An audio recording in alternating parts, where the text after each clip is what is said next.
Aujourd'hui, à Lifou, le mouvement des consommateurs des îles débute l'année par un sitting devant la province des îles Loyauté. Objectif, interpeller les pouvoirs publics sur les différents problèmes qui touchent actuellement les îles, sans notamment mentionner sur leur banderole l'isolement de l'île de Tiga, la situation difficile du Béticho et surtout leur conflit face à la compagnie Air Calédonie. Malgré des négociations entreprises l'année dernière, le mouvement constate aucune avancée significative. On écoute leur porte-parole, Gaspard Sawaza. Ça fait quand même 6 mois qu'on est maintenant dans la rue et il n'y a pas d'avancée significative. Donc on dit maintenant à Air Calédonie, ça suffit. On a saisi des avocats, des juristes pour nous expliquer un peu le problème de fond d'Air Calédonie. Donc on a des réponses. Maintenant, charge à nous de les appliquer. Je prends le cas du dispositif. La Nouvelle-Calédonie a donné ce dispositif à Air Calédonie sans cadre, sans cahier des charges. Donc on nous dit qu'il faut quand même, c'est de l'argent public, il faut cadrer ce portefeuille. Le mouvement des consommateurs des îles souhaite reprendre les discussions avec le gouvernement et Air Calédonie et menace de refermer l'aérodrome de Wanaham dans les semaines à venir. 2 kilos de vêtements à 100 francs. C'est l'opération lancée par la Société Saint-Vincent de Paul. L'association a organisé cet événement à l'approche de la rentrée scolaire hier en fin de journée. Face au succès rencontré la veille, l'organisation a décidé de renouveler l'opération ce matin. Léa et le petit Boé étaient présents hier, mais avec la foule qu'il y avait, ils ont décidé de revenir aujourd'hui. Regarde, ça c'est bon pour les corps Sophie. Je vais regarder. Non, c'est trop grand. Puis elle est petite. Vous cherchez quoi tous les deux? On cherche du linge de garçon, de petits garçons. Voilà, on trouve pas. On trouve que pour filles. Après quelques minutes de recherche, Léa et le petit Boé passent à la caisse. 350. C'est un jeune homme. Tu es pressé? Oui, ça va revenir un peu moins de dépenses pour la rentrée. Bah viens. C'était combien de kilos de vélo? Ouais, non. Et non, on a fait 8 kilos. 8 kilos. Comme Léa, bon nombre de Calédoniens sont impactés par l'inflation. Hier, rien que pour la première journée de l'opération, 2 tonnes d'habits ont été sortis du dock. Preuve que pour ne pas exploser leur budget, les familles sont nombreuses à se rendre à ce type d'événement. Tout type de public, de classe sociale également, de familles, énormément de mamans qui sont venues justement pour faire le plein. Il y a beaucoup de personnes de diverses classes sociales qui sont venues. Il y en a beaucoup qui ont perdu leur emploi. Dans le secteur de la mine également, il y a beaucoup de gens qui ne travaillent plus et donc qui cherchent justement à avoir des bons plans au niveau vestimentaire, alimentaire et ils se retournent vers nous, vers Saint-Vincent-de-Paul. Ce week-end, de nombreuses associations organisent des événements. Au Mont d'Or, par exemple, durant 2 jours, des dons seront faits à la Conception à l'occasion de la fête de la fraternité. Et à Nouméa, le Secours catholique lance sa grande braderie demain dès 8h du matin à la vallée du Tir. Fournitures, vêtements, mobilier et nourriture seront accessibles aux petits portefeuilles.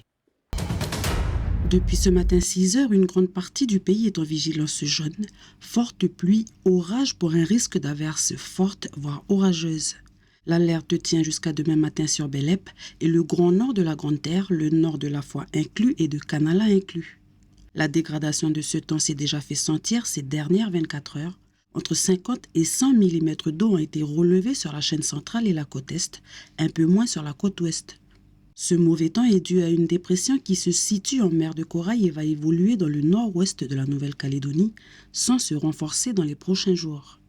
Pour l'instant, là, donc on est vendredi après-midi, le sud-ouest n'a pas été, a été épargné. Donc Nouméa et Grand Nouméa, il n'y a pas encore eu de pluie.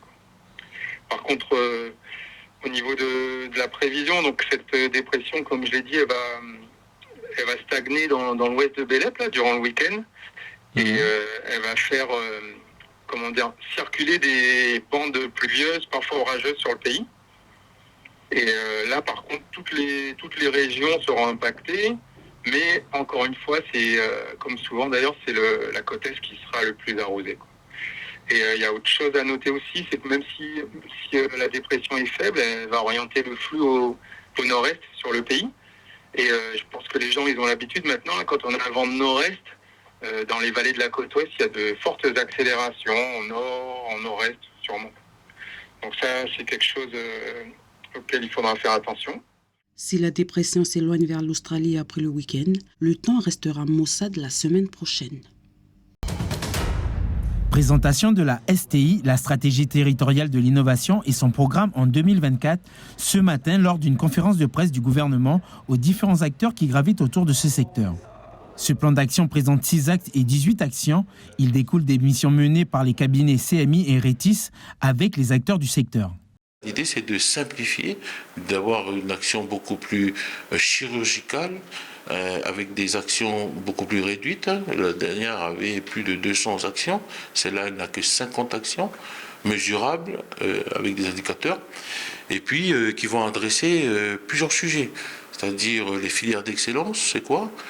Développer la filière de la sensibilisation à l'intelligence artificielle, la deep tech, c'est-à-dire la recherche, comment on fait de la recherche, faciliter les entrepreneurs liés à la recherche, la tradition, la modernité, comment les technologies d'aujourd'hui peuvent sublimer et remettre en lumière des pratiques ancestrales respectueuses de l'environnement, respectueuses de l'union humaine. C'est ce qu'on appelle l'économie sociale et solidaire et environnementale.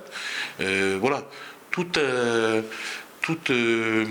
que des secteurs qu'on va adresser et puis rationaliser et surtout partager avec les acteurs de terrain, car cette STI s'inspire en réalité des acteurs de terrain, des initiatives, c'est-à-dire ceux qui sont là aujourd'hui. Durant toute l'année, l'exécutif déroulera sa feuille de route, par exemple l'intelligence artificielle ou encore l'innovation dans l'économie solidaire et sociale. L'an dernier, l'innovation a occupé 1 milliard de francs dans le portefeuille du gouvernement.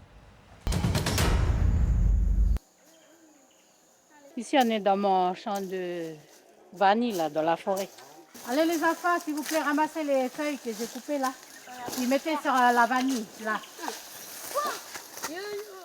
Aujourd'hui, c'est activité vanille pour les neveux et nièces de Cécile. Feuilles, herbes, bourres de coco, tout est bon pour remplir les assiettes et ainsi nourrir les orchidées. Là, j'ai déjà un pied qui a donné l'année dernière. Ça, c'est au mois de... mes fleurs du mois d'octobre l'année dernière que j'ai marié.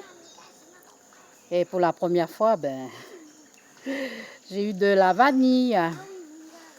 Nichée sur un flanc de colline dans la transversale, la vanillerie de Cécile donne ses premiers fruits. Une belle récompense pour celle qui s'est lancée il y a 3 ans.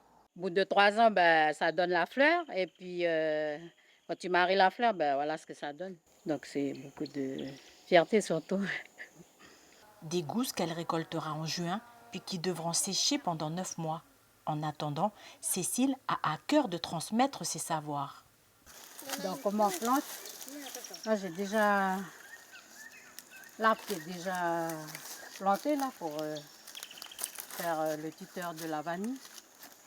Avec une vingtaine de pieds, cette plantation est amenée à grandir. Une évidence pour Cécile, engagée dans une pratique agricole durable et plus respectueuse de l'environnement. Alors, on parle toujours de nickel, mais ça, c'est une autre sorte de nickel, ça. C'est tout ce qui est économie verte. On a des choses à travailler pour, surtout pour préserver l'environnement. C'est des choses toutes simples que tu utilises pour planter de la vanille. Et c'est aussi un produit de luxe. L'assiette, vous voyez là, j'ai pris des branches là, coupé des branches d'arbres là, puis j'ai fait un carré de... Normalement, c'est 1 mètre autour du pied tuteur. Cécile a bénéficié du soutien de la province Nord dans le cadre de sa politique de développement économique. Elle a pu ainsi être formée et obtenir une aide financière pour l'acquisition de petits matériels.